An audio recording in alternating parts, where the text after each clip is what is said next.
പിതാവിൻ്റെയും പുത്രൻ്റെയും പരിശുദ്ധാത്മാവിൻ്റെ നാമത്തിൽ ആമേൻ. പ്രിയൻ്റെ പ്രാർത്ഥനയിലേക്ക് എല്ലാവർക്കും സ്വാഗതം. ഇന്ന് പുതിയതായിട്ട് രൂപപ്പെട്ട ഒരു ജീവിത രീതിയാണ് ലിവിങ് ടുഗെദർ. കോഹാബിറ്റേഷൻ എന്നാണ് യഥാർത്ഥ നാമം. നിയമപരമായിട്ട് വിവാഹം കഴിച്ചിട്ടില്ലാത്ത ആളുകൾ ദമ്പതികളായിട്ട് ഒരുമിച്ച് താമസിക്കുന്ന ഒരു ക്രമീകരണമാണ് കോഹാബിറ്റേഷൻ അഥവാ സഹവാസം. നമ്മളിതിനെ ഇന്ന് വിളിക്കുന്ന പേരാണ് ലിവിങ് ടുഗെദർ. കത്തോലിക്ക സഭ ഇതിനെ ഒരിക്കലും പ്രോത്സാഹിപ്പിക്കുന്നില്ല എന്ന് നമുക്കറിയാം. കാരണം ഇത് വിവാഹമല്ല, മറിച്ച് താൽക്കാലികമായിട്ടുള്ള ഒരു ക്രമീകരണം മാത്രമാണ്. കത്തോലിക്ക സഭ പഠിപ്പിക്കുന്നത് വിവാഹം കഴിക്കാതെ ഒരുമിച്ച് ജീവിക്കുന്നത് ധാർമ്മികമായ തെറ്റാണ്. കാരണം വിവാഹം ഒരു കൂദാശയാണ്, ദൈവമായിട്ടുള്ള ഒരു ഉടമ്പടിയാണ്. അത് വെറും ഒരു സാമൂഹിക ക്രമീകരണമല്ല. കത്തോലിക്ക സഭയുടെ മതബോധന ഗ്രന്ഥം 1601 ഖണ്ഡികയിൽ പഠിപ്പിക്കുന്ന വിവാഹം എന്നത് ഒരു പുരുഷനും സ്ത്രീയും ജീവിതകാലം മുഴുവൻ ഒരു പങ്കാളിത്തം സ്ഥാപിക്കുന്ന ഒരു ഉടമ്പടിയാണ്, കൂദാശയാണ്. വിവാഹമില്ലാതെ ഭാര്യ ഭർത്താക്കന്മാരായി ഒരുമിച്ച് ജീവിക്കുന്നത് ധാർമ്മികമായി തെറ്റാണ്. ലൈംഗിക ബന്ധങ്ങൾ സാധുവായ വിവാഹത്തിനുള്ളിൽ മാത്രമേ പാടുള്ളൂ. എന്നിരുന്നാലും സഭ അനുകമ്പയോടെയാണ് ഇത്തരം ആളുകളെ നോക്കിക്കാണുന്നത്. ഇന്നത്തെ സാമൂഹിക പശ്ചാത്തലത്തിൽ, ലിവിങ് ടുഗെദറിൻ്റെ പശ്ചാത്തലത്തിൽ ഞാൻ ഇങ്ങനെ പറയുവാനായിട്ട് ആഗ്രഹിക്കണം. ഇന്നത്തെ വചനഭാഗത്ത് നമ്മൾ കണ്ടുമുട്ടുക ഇങ്ങനെ ലിവിങ് ടുഗെദറിൻ്റെ മറ്റൊരു രീതിയിൽ ഏർപ്പെട്ടിരിക്കുന്ന ഒരു വ്യക്തിയാണ്. പൂർണ്ണമായ തോതിലല്ല, പക്ഷേ ഇന്നത്തെ സാമൂഹിക പശ്ചാത്തലത്തിൽ ലിവിങ് ടുഗെദർ രീതിയിൽ ജീവിച്ചെന്ന് പറയാൻ സാധിക്കും. അത് സമരിയക്കാരി സ്ത്രീയാണ്. സമരിയക്കാരി സ്ത്രീയും ഒരു ലിവിങ് ടുഗെദർ സംവിധാനത്തിലാണ് ജീവിച്ചിരുന്നത്. അതിൻ്റെ തെളിവായിട്ട് ഇന്നത്തെ സുവിശേഷത്തിൽ നമ്മൾ വായിച്ചു കേൾക്കുന്ന യോഹന്നാൻ 4:18 യേശു അവളോട് പറഞ്ഞു, എനിക്ക് ഭർത്താവില്ലെന്ന് നീ പറഞ്ഞത് ശരിയാണ്. നിനക്ക് 5 ഭർത്താക്കന്മാരുണ്ടായിരുന്നു. ഇപ്പോഴുള്ളവൻ നിൻ്റെ ഭർത്താവല്ല, നീ പറഞ്ഞത് സത്യമാണ്. കർത്താവിൻ്റെ ഈ വാക്കുകളിൽ നിന്നും സമരിയക്കാരി സ്ത്രീയും ഒരു ലിവിങ് ടുഗെദർ സംവിധാനത്തിലാണ് ജീവിച്ചതെന്ന് മനസ്സിലാക്കുവാനായിട്ട് സാധിക്കും. ഈശോയുടെ പ്രതിപാദിക്കുന്ന 5 ഭർത്താക്കന്മാർ എന്നത് സിംബോളിക്കാണ്, പ്രതീകാത്മകമായ ഒന്നാണ്. അത് മനസ്സിലാക്കുവാൻ നമ്മൾ സമരിയക്കാരുടെ ചരിത്രം മനസ്സിലാക്കേണ്ടിയിരിക്കുന്നു. യേശുവിൻ്റെ കാലത്ത് യഹൂദയ്ക്കും ഗലീലയ്ക്കും ഇടയിലുള്ള സമരിയ പ്രദേശത്ത് ജീവിച്ചിരുന്ന ഒരു പ്രത്യേക മതവംശീയ സമൂഹമായിരുന്നു സമരിയക്കാർ. BC 722 അസിറിയക്കാർ വടക്കൻ ഇസ്രായേൽ രാജ്യം കീഴടക്കി നിരവധി ഇസ്രായേലുകാരെ നാട് കൊടുത്തി. വിദേശ ജനതയെ ദേശത്തേക്ക് കൊണ്ടുവന്ന് അവിടെ താമസിപ്പിച്ചു. ഇവർ ശേഷിക്കുന്ന ഇസ്രായേൽക്കാരുമായിട്ട് വിവാഹബന്ധം സ്ഥാപിച്ചു. ഈ മിശ്രിത വംശപരമ്പരക്കാരാണ് സമരിയക്കാർ. ഇത് കാരണം യഹൂദയിലെ ജൂതന്മാർ പിന്നീട് സമരിയക്കാരെ മതപരമായിട്ടും വംശീയമായിട്ടും അശുദ്ധരായിട്ട് കണക്കാക്കിയിരുന്നു. അവർ യഹൂദരുമായിട്ട് ചില മതപരമായിട്ടുള്ള വേരുകൾ പങ്കിട്ടിരുന്നുവെങ്കിലും 2 വിഭാഗങ്ങൾക്കിടയിൽ ആഴത്തിലുള്ള ശത്രുതയും ഭിന്നതയും ഉണ്ടായിരുന്നു. അതിനാൽ തന്നെയാണ് ഈശോയോട് ഇങ്ങനെ ചോദിച്ചത്. യോഹന്നാൻ 4:9 നമ്മൾ വായിക്കുന്നു, ആ സമരിയക്കാരി അവനോട് ചോദിച്ചു, നീ ഒരു യഹൂദനായിരിക്കെ സമരിയക്കാരിയായി എന്നോട് കുടിക്കുവാൻ ചോദിക്കുന്നത് എന്ത്? യഹൂദരും സമരിയക്കാരും തമ്മിൽ സമ്പർക്കമൊന്നുമില്ലല്ലോ. തുടർന്ന് നമ്മൾ കാണുന്നു ഈശോ ഇവിടെ പ്രതിപാദിക്കുന്ന 5 ഭർത്താക്കന്മാരെന്നത് സമരിയക്കാരുടെ മതപരമായിട്ടുള്ള ചരിത്രത്തിൻ്റെ കൂടെ ഒരു റെഫറൻസാണിത്. 5 രാജ്യങ്ങളുടെ 5 ദേശങ്ങളുടെ ദേവന്മാരെ അവർ ആരാധിച്ചിരുന്നു. വിജാതി ദൈവങ്ങളെ അവർ ആരാധിച്ചിരുന്നു. ഇപ്പോൾ അവർ യഹോവയെ ആരാധിക്കുന്നെന്നാണ് അവകാശപ്പെടുന്നത്. എന്നാൽ സത്യദൈവ ആരാധനയിലേക്കാണ് ഈശോ അവൾ നയിക്കുന്നത്. അങ്ങനെ ഈശോയുമായിട്ടുള്ള കൂടിക്കാഴ്ചയിൽ സമരിയക്കാരി സ്ത്രീ ജീവിച്ചിരുന്ന ആ സംവിധാനത്തെ, വ്യവസ്ഥിതിയെ ഈശോ ഇന്ന് തകർക്കുകയാണ്.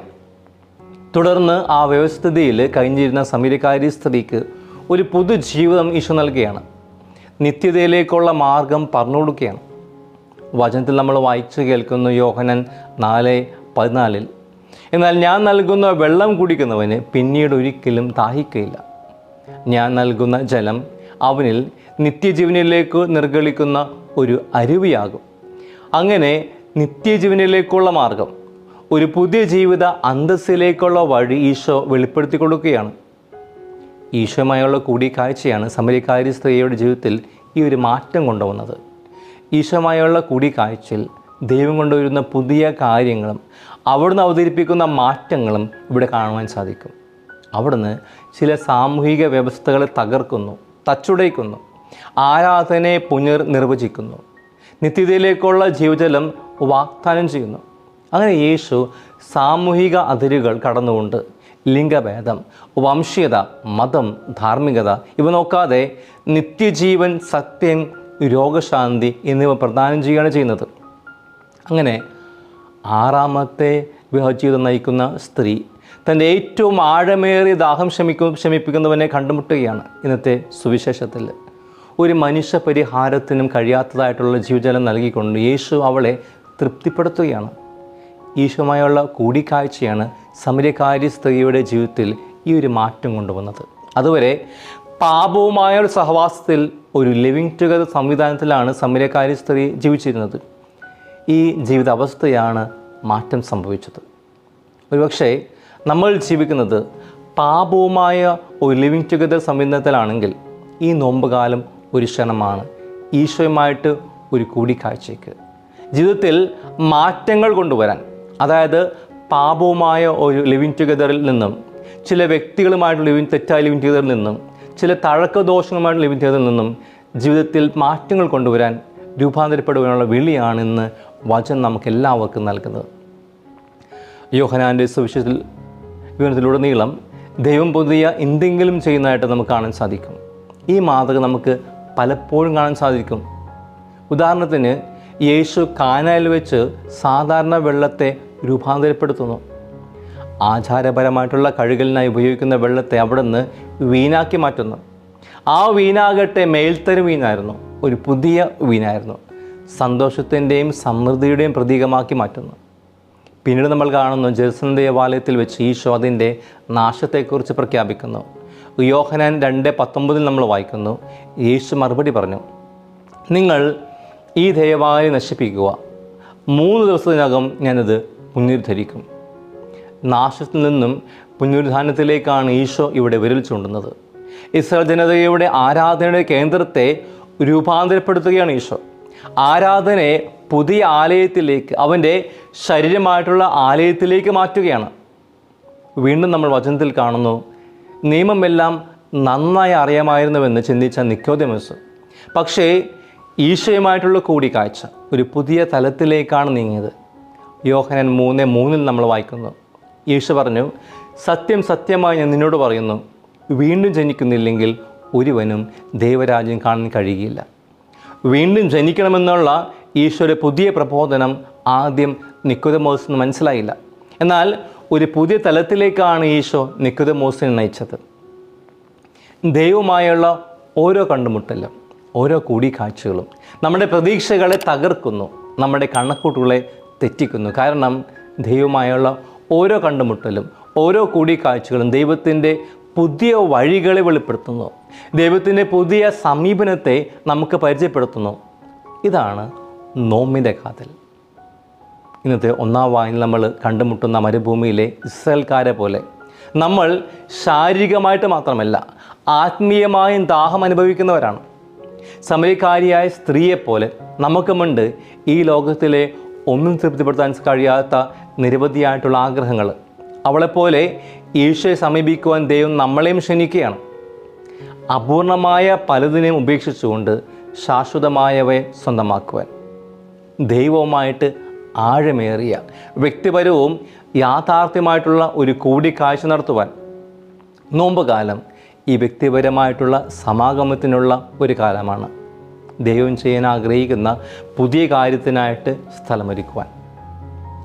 പ്രിയപ്പെട്ടവരെ, ഈ ആഴ്ച വചനം നമ്മളെ ക്ഷണിക്കുന്നു ഈ സമരിയക്കാരി സ്ത്രീയെപ്പോലെ ഈശോയുമായിട്ട് ഒരു കൂടിക്കാഴ്ച നടത്തുവാൻ.